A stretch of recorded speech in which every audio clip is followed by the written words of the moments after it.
yan, let him prove that. Wala akong sinasabi muna dyan sa mga bagay na yan, sapagkat yan ay allegation nila. Sinungaling ka talaga. Kung gusto nila, sige, let them prove it also. Allegation, ha?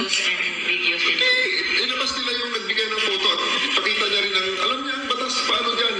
Ilabas niya yung taong nagbigay at bigyan niya rin ng sworn statement kasi kaya kong gawin yan sa loob ng Photoshop. Photoshop. Sa loob ng... Dito, Mr. Chair, napakaliwanag ng pag-admit niya sa inyo. Pero sa publiko, wala siyang pakialam, wala siyang respeto sa Pilipino. Pwede siyang magsinungaling ng hayagan.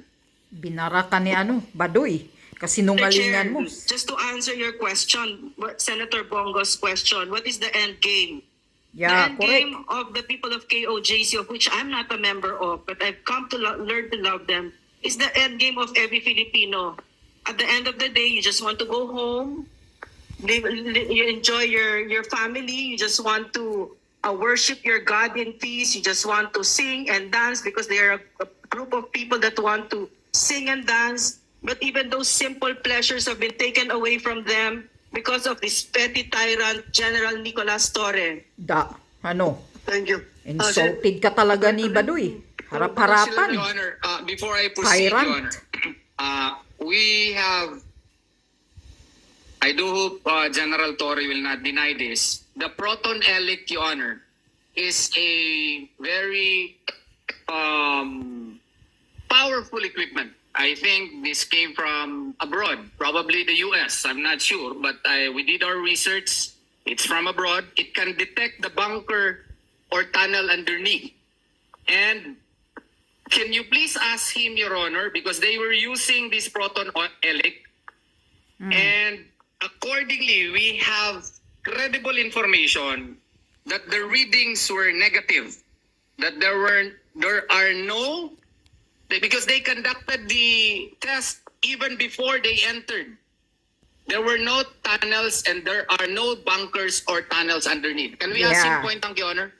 Yan. Yun, kahit na hindi natin siya tanungin, klaro man talagang walang existence siya. Kasi kung may existence ng tunnel na yan, after 13 days, nakuha na nila yan.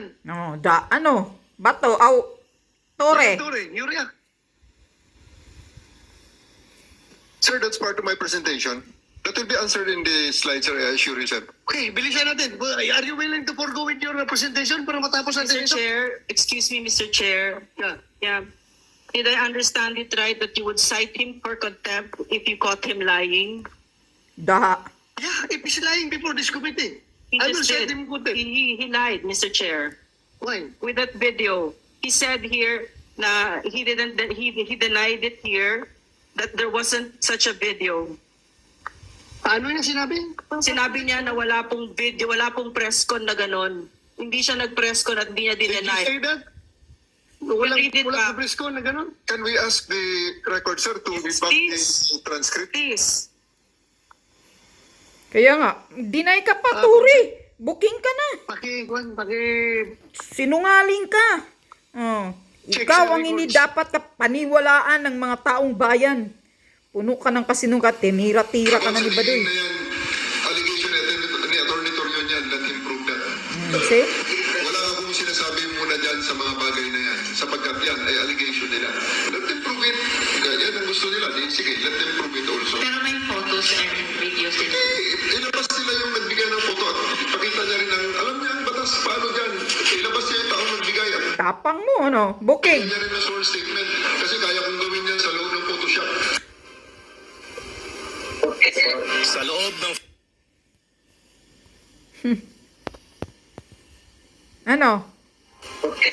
Sa loob ng... In the interest of time, habang binabackplay niyo yan, we will continue para ng oras. Loob ng Photoshop, Photoshop daw,